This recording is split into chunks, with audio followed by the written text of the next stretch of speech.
সমস্ত বাঙালি জাতির আন্দোলন চলছে, চলবে। বাঙালি হয়ে আজ বাঙালিদের পাশে এসে দাঁড়ানোর সময় এসেছে।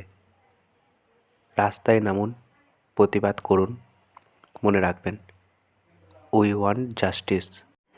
নমস্কার, আপনারা শুনছেন দ্য হন্টেড মাইন্ড, বাংলার ভূত, বাংলার ভয়, উল্টোপাল্টা গল্প নয়।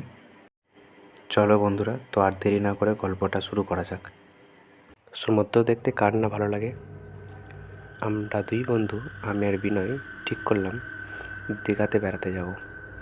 কলকাতা থেকে আমরা কাঁথিতে পৌঁছালাম। আগের যাতায়াত ব্যবস্থা বর্তমানের মতো এতটা উন্নত ছিল না, তাই আমরা কাঁথি থেকে গরুর গাড়ি করে দীঘায় পৌঁছালাম। ইচ্ছা ছিল দীঘার নির্মম সমুদ্রের তীরে ঝাউ গাছের শোভা দেখতে। দীঘা তখন ভালো করে গড়ে ওঠেনি। এখনকার মতো না ছিল হোটেল, না ছিল থাকার ব্যবস্থা। ছিল বলতে শুধুই মাত্র সমুদ্র আর উত্তাল বাতাস আর ঝাউ গাছ। আমি বলে উঠলাম, একটা রাত এখানে না থাকলে বেশ মন ভরবে না। কিন্তু থাকবি কোথায়? কাছে থাকার মতো কোনো আশ্রয় দেখা যাচ্ছে না, শুধু কয়েকজন মাঝি ছাড়া। চল না, মাঝিগুলোকে জিজ্ঞাসা করি রাতে থাকার ব্যবস্থা আছে নাকি কোথাও। আমরা দুজনেই মাঝিদের দিকে এগোলাম। এখানে কোনো থাকার জায়গা নেই, চলে যান, এই জায়গা ভালো নয়। কেন, চুরি ডাকাতি হয় নাকি? চলে যান, এই জায়গা ভালো নয়, আপনারা থাকতে পারবেন না, কেউ থাকতে পারে না এখানে। আপনারা শহরের লোক, ভূত বিশ্বাস করবেন না, তাই বলছি চলে যান। আমি ছোটবেলা থেকেই কত ভৌতিক গল্প শুনেছি, আজ তার সত্যতা প্রমাণ করতে পারলে খুবই খুশি হব। যা ইচ্ছে করুন। মাঝি চলে গেল। আমরা তখন দুই বন্ধু ঝাউবনের দিকে এগিয়ে গেলাম। বেশ খানিকটা যাওয়ার পর ঝাউবনের মতো হঠাৎ এক দোতলা বাড়ি চোখে পড়ল। কোনো পুরনো রাজবাড়ি বলে মনে হচ্ছে। ওই দেখ বিনয়, তাই তো রে, বাড়ি এলো কোথা থেকে এখানে? এগিয়ে চল তো দেখি, যদি থাকার ব্যবস্থাটা হয়ে যায়। ঠিক ওই সময় আমাদের পেছন থেকে কেউ একজন বলে উঠল, ওটা ভূতের বাড়ি বাবু। তুই কে? আমার নাম ছোটন। আচ্ছা ছোটন, এই বাড়িটা কাদের? রাজাদের। তবে ওই বাড়িতে এখন কেউ থাকে না, সবাই ওকে ভূতের বাড়ি বলে। রাতে কুকুর ডাকে, নাচ গান হয় ওই ঘরেতে। এত কিছু হয় এখানে? হ্যাঁ গো, মিথ্যা বলছি না আমি। আমরা ওই বাড়িতেই এক রাত থাকতে চাই। কেউ থাকতে পারে না। আর তোমরা? আমার বাবা ওই বাগানের মালি ছিল, আমার বাবা নিজেই থাকতে পারে না। আর তোমরা? তুই কখনো থেকেছিস ওই বাড়িতে? আগে বাবার সাথে থেকেছি। আমি বললাম, চল, আমাদেরকে তোর বাবার কাছেই নিয়ে চল। এই বলে ছেলেটি আমাকে তার বাবার কাছে নিয়ে গেল। গিয়ে দেখলাম ঝাউ বাগানে একটা ছোট্ট তক্তার উপর এক মধ্যবয়স্ক লোক বসে আছে। ছেলেটি কি একটা বলল তার বাবার কানে কানে। তখন সেই মধ্যবয়স্ক লোকটি আমাদের দিকে এগিয়ে এলো। আমরা দীঘায় ঘুরতে এসেছি কলকাতা থেকে, কাছে কোনো হোটেল বা থাকার ব্যবস্থা নেই, তাই বলছিলাম যদি ওই বাড়িতে একটা রাত থাকার ব্যবস্থা করে দেন তাহলে খুব ভালো হয়। ওই বাড়ি অভিশপ্ত বাড়ি, চলে যান এখান থেকে। আপনি থাকতে দিচ্ছেন কিনা বলুন, ওই ভূতের ভয় বাবা আমাদেরকে দেখাবেন না। যখন ওই বাড়িতেই থাকবেন নিজেরা ঠিক করে নিয়েছেন, তাহলে আপনাদের আর বুঝিয়ে কোনো লাভ হবে না। মালি কথাটা শেষ করে আমাদের হাতে বাড়ির চাবিটা তুলে দিল। বাগানের ফুল ছিঁড়বেন না, বাড়ির কোনো জিনিসেও হাত দেবেন না। ধন্যবাদ। না না, হাত দেব না। বলছিলাম রাতে খাবারের ব্যবস্থা যদি একটু করে দেন, কারণ আশেপাশে তো কোনো হোটেল দেখা যাচ্ছে না, তাই আপনাকেই বললাম। পাশেই গ্রাম আছে, চলে যান, পেয়ে যাবেন। এই বলে মালি চলে গেল। আমরাও এগোলাম। পাশের গ্রাম থেকে আমরা কিছু আহার ও দুটো মোমবাতি নিয়ে আসলাম। যাই হোক, শেষ পর্যন্ত আমরা সেই পুরনো বাড়ির সামনে এসে দাঁড়ালাম। বড় পাঁচিল দিয়ে ঘেরা মস্ত দোতলা বাড়ি। গেটে তালার অবস্থা দেখে মনে হলো বেশ কয়েক বছর ধরে তালা যেন খোলাই হয়নি। আমরা তালা খুলে বাড়ির ভেতরে গেলাম। কেই আশ্চর্য, বাইরে থেকে যেমন পোড়া বাড়ি মনে হয়, ভেতরে তা নয়। বেশ পরিষ্কার পরিচ্ছন্ন, বেশ সাজানো রয়েছে, চারিদিক পরিষ্কার। দেখে মনে হয় কেউ যেন সবে এসে সাজিয়ে দিয়ে গেছে। রহস্যটা বুঝতে পারছিস? এ বাড়ি গোপনে ব্যবহার হয়, আর গ্রামের লোকজন জানে এখানে ভূতের বসবাস। বিনয়ের এসব মন্তব্যে আমি একটু ইতস্তত হয়ে বললাম, ছাড় না এসব, রাতে থাকার ব্যবস্থাটা তো হয়ে গেল। সারাটা যখন এই বাড়িতেই থাকতে হবে, একটু ঘুরে আসা যাক।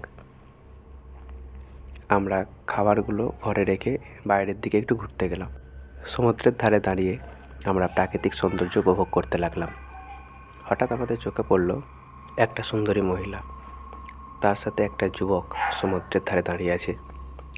ভাবলাম এরাও আমাদের মতো সমুদ্র ভ্রমণ করতে এসছে। ওনারা দূর থেকে বলে উঠলেন, এই যে শুনছেন, আপনারা কি তারাই নাকি মশাই? একটু অবাক হয়ে বললাম, তারা মানে যারা ভূতের বাড়ি থাকছেন। আপনি কোথা থেকে শুনলেন? আমি মালির কাছ থেকে শুনেছিলাম। এই আমার ওয়াইফ রত্না এবং আমি রাজ। নমস্কার, আমি নাকিব এবং আমার বন্ধু বিনয়। যদি কিছু না মনে করেন তো একটা কথা বলবো ভাই। না না, বলুন না, কোনো অসুবিধা নেই। আমরাও দীঘা ভ্রমণ করতে এসেছি, কিন্তু আশেপাশে তো থাকার কোনো ব্যবস্থা নেই। যদি আপনাদের সাথে ওই বাড়িতে আজকে রাতটা একটু আশ্রয় দেন, আপনার ভয় করবে না? না ভাই, ভূতের ভয় আমার নেই, আর আপনাদের মতো ভাইয়েরা তো সাথে আছেই, কোনো অসুবিধা নেই, আপনাদের ওয়েলকাম। তো চলুন বাড়ির দিকে যাওয়া যাক। হ্যাঁ হ্যাঁ, চলুন। এই বলে আমরা বাড়ির দিকে এগোলাম। বাড়ি ঢোকার আগে মালিগুলোর সাথে দেখা। মালি বলল, সাবধানে থাকবেন। বাবা, আমি যাব ওদের সাথে ওই বাড়িতে থাকতে? না, একদমই নয়। আপনি কখনো নিজের চোখে কিছু দেখেছেন? নিজের কানে কিছু শুনেছেন? যত সমস্ত আজগুবি কথা বলে আমাদের ভয় দেখানোর চেষ্টা করছেন। বাবু, ওই বাড়ির ভেতর থেকে গান বাজনার আওয়াজ আমি নিজে শুনেছি। জানি আপনারা বিশ্বাস করবেন না, তবে একটা কথা জেনে রাখুন, আমরা মিথ্যা বলছি না। তবে জলসা ঘরের দরজা যেন একদমই খুলবেন না। এই বলে মালি চলে গেলেন। আমরা বাড়ির ভেতরে ঢুকলাম এবং সমস্ত ঘরগুলো ঘুরে দেখতে লাগলাম। রত্না একটা একটা করে দরজা খুলে দেখতে লাগলো। শেষেও সে জলসা ঘরেও ঢুকলো। বিশাল একটা হল ঘর, এই সেই জলসা ঘর। এই ঘরের রাজারা নাচ গানে মেতে উঠত। চলুন খাবার খেয়ে নেওয়া যাক। সেই সকালে লুচি আর মাংস বানানো, আমরাও খাবার সাথে নিয়ে এসেছি। চলুন একসাথেই তাহলে খেয়ে নেওয়া যাক। আপনারা ছাদে চলুন, আমি খাবার নিয়ে যাচ্ছি। আমরা ছাদে গিয়ে বসলাম। রত্নার হাজব্যান্ড অর্থাৎ রাজেশ বলল, আপনাদের পেয়ে যে কী ভালো লাগছে, আপনারা না থাকলে যে কী করতাম। বেশ 5 মিনিট হয়ে গেল, কিন্তু রত্না এখনও এলো না। আমরা সকলে একে অপরের মুখের দিকে তাকিয়ে রইলাম। তাহলে কি সত্যি এই বাড়িতে চলে এসেছি? আপনারা তো চলে এলেন, কিন্তু জলের বোতল তো নিয়ে এলেন না, তাই জল আনতে একটু দেরি হয়ে গেল। সত্যি তো আমরা জল আনতে ভুলে গেছি। খাবার শেষে রত্না বলল, আর ছাদে নয়, এবার নিচে চলুন। আমরা নিচে যাব, সেই মুহূর্তে এক কালো কুকুর এসে হাজির হলো সেখানে। বিনয় একটু রসিকতা করে বলল, আচ্ছা, এই হচ্ছে তাহলে পোড়ো বাড়ির ভূত। আমরা কুকুরটাকে ছাদে রেখে সিঁড়ির দরজা বন্ধ করে চলে আসলাম। নেমে এসে দেখলাম মালি ও ছোটু আমাদের ঘরের পাশে দাঁড়িয়ে আছে। মা, তোমরা এখানে কেন? আপনাদের দেখতে এলাম। ঠিক আছে, দেখা হয়ে গেছে, এবার নিচে চলে যাও। আমরা এখন নাচ গান করবো, সারা রাত মজা করব। তোমরা এখানে থাকলে ঘুমোতে পারবে না, তাই তোমরা নিচে চলে যাও। হ্যাঁ, যাচ্ছি, তবে জলসাঘরের দরজা কে খুললো? ওটা এখনই বন্ধ করে দিন। ওই ঘর অভিশপ্ত। আপনি যান, আমি বন্ধ করে দিচ্ছি। তারপর সে মালি ও তার ছেলে চলে গেল। আমি দরজা বন্ধ করতেই যাব, রত্না বলল, থাক না খোলা। আজ রাতে যদি আমরা গান বাজনা করি তাহলে কেমন হয়? হ্যাঁ, মন্দ বলেননি, নাচ গান করলে খারাপ হয় না বলে সবাই জলসাঘরে ঢুকে পড়ল। বিনয় রসিকতা করে বলল, এই তাহলে রাজাদের জলসাঘর। এক সময় এই ঘরে নাচ গানের ফোয়ারা ছুটত। তা যারা করতো নাচ গান, তারা কোথায় লুকিয়েছ বাবা? করো না নাচ গান। হ্যাঁ, এই বাড়িতে আমরা তাদের অতিথি হয়ে এসেছি, তা যাই হোক, কিছু তো একটা শোনানো উচিত। যদি অশরীরী কেউ থাকো এই বাড়িতে তাহলে তোমরা শোনাও, নালে আমরাই শোনাচ্ছি। আজ রাতে গড়ে উঠুক আবার ওই নাচ গান। আবার এক বাংলা সিনেমার নাচ গান দিয়ে শুরু হলো। প্রথমটা রাকেশ ধরলো, তারপর আমি কণ্ঠ ধরলাম, তারপর বিনয় ধরলো, তারপর রত্ন সুরালা কণ্ঠে গান ধরলো। সব কটা কণ্ঠ একত্রিত হয়ে জলসাঘর যেন ভরে উঠল। আর কি, শুয়ে পড়া যাক এবার। শুয়ে পড়ো মানে কি? আজ রাতে শোবো না, আজ রাতে সারা রাত জেগে ভূতের জন্য অপেক্ষা করব। ঠিক, তার চেয়ে বলি রত্নাদি, আপনি একটা গান ধরুন। খুব ভালো গলা আপনার। একা একা কি শুধু গলায় গান হতো? বেশ হতো যদি একটা হারমোনিয়াম থাকতো। এই তো ঘরের কোনো একটা হারমোনিয়াম দেখছি, কবেকার পুরনো, এতে আওয়াজ বেরোবে। এই বলে রত্না হারমোনিয়ামের দিকে এগিয়ে গেল এবং রিডগুলো টিপে দেখলেন। ঘরটা সুরে সুরে ভরে গেল। সে কামড়ালে যেমন হয়, হঠাৎ রত্না তেমনই লাফিয়ে উঠল। এ কি, আমার সারা গা জ্বলে যাচ্ছে কেন? আমার কেমন হচ্ছে, বড় কষ্ট হচ্ছে আমার। রাকেশ উঠে গিয়ে রত্নাকে বলল, না না, ওইসব কিছু না। সারাদিন ঘোরাঘুরি করেছো তো, রাত জেগে হই হুল্লোড় করছো, একটু শুয়ে থাকো, দেখো সব ঠিক হয়ে যাবে। তখন হঠাৎ সঙ্গে সঙ্গে বাতি নিভে গেল। ঘর ভরে গেল অন্ধকারে। এক ঝলক মিষ্টি বাতাস উড়ে গেল আমাদের উপর দিয়ে। পরক্ষণে আলোয় ভরে উঠল গোটা ঘর।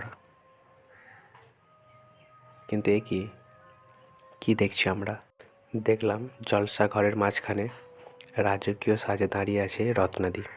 এক পাশে রাজাদের পোশাকে রাজেশ দা দাঁড়িয়ে আছে, যেন কোন এক রূপালী পর্দায় আমরা কোনো ছায়াছবির দৃশ্য দেখছি। কোথা থেকে তবলা হারমোনিয়ামের আওয়াজে মেতে উঠল জলসাঘর। হঠাৎ সেই নাচের মাঝখানে চেঁচিয়ে উঠল রাজেশ, এ কি তুমি? তোমাদের কে আসতে বলেছে? বন্ধ করো নাচ গান, বেরিয়ে যাও এখান থেকে। তুমি না ঘরের বউ? না, শুনতেই হবে তোমাকে। আজ আমি সারা রাত নাচবো গাইবো, নাচতে দাও আমাকে। খবরদার বলছি, আমার কথা অমান্য করার পরিণাম তুমি কি জানো? তুমি আমাকে গুলি করে মারবে। এই তো, মারো আমাকে, দেখি কত গুলি আছে তোমার বন্দুকে। এইভাবে বেঁচে থাকার থেকে মরে যাওয়াই ভালো। বলার সঙ্গে সঙ্গে রাকেশ কোমর থেকে পিস্তলটা বার করেই রত্নার দিকে সোজা করে ধরল। আমি চিৎকার করে উঠলাম, আরে আরে, এ কী করছেন? আপনি কি সত্যি সত্যি গুলি করে মারবেন নাকি? সরে যাও তোমরা, একে আমি শেষ করে দেবো। ততক্ষণে বন্দুকের গুলি বেরিয়ে গেল। রত্নাদির বুক রক্তে ভেসে গেল এবং রত্নাদি চিৎকার করে মাটিতে লুটিয়ে পড়লেন। বন্দুকের শব্দ শোনা মাত্রই ছাদের কুকুরটি ডেকে উঠল এবং সে এসে ঝাঁপিয়ে পড়ল রত্নাদির উপর। এটা কি করে সম্ভব? এই তো সেই কুকুর যাকে আমরা ছাদে বন্ধ করে নেমে এলাম। আবার গর্জে উঠল বন্দুক। কুকুরটা যন্ত্রণায় স্থির হয়ে গেল। এইসব চেঁচামেচি আর বন্দুকের শব্দ শুনে মালি এবং তার ছেলে ছুটে এলো উপরে। ভয়ে তাদের মুখ শুকিয়ে গিয়েছে। দরজার এক পাশে কাঠ হয়ে দাঁড়িয়ে রয়েছে তারা। তাদের দৃষ্টি এখন রত্নাদির উপর। রাকেশ বলে উঠল, তোরা এখানে কেন? কি চাই তোদের? মজা দেখতে এসছিস? এ কী করলেন দাদাবাবু? আপনি সত্যি সত্যি মেরে ফেলেন বৌদিমণিকে? চুপ কর, তোদেরকেও আমি গুলি করে মারব। এই বাড়িতেও একটা প্রাণী আমি জীবিত রাখবো না। এই বলে রাকেশ এক গুলিতে মালিকে মাটিতে শুইয়ে দিলেন। প্রাণ ভয়ে ছোট পালাতে লাগলো। আমি বলে উঠলাম, কি হচ্ছে রাকেশ? সব বন্ধ কর, বন্ধ করো এসব। আমরা সবাই অ্যারেস্ট হয়ে যাব যে। দয়া করে বন্ধ করো। কথা শেষ না হতেই রাজেশ বারান্দায় বেরিয়ে গেল এবং তার বন্দুক আবারও গর্জে উঠল। এক অসহায় আর্তনাদ শোনা গেল। রাকেশ ছোট রক্তাক্ত দেহের কাছে গিয়ে একটু মৃদু হেসে বললেন, শেষ হয়ে গেছে সব।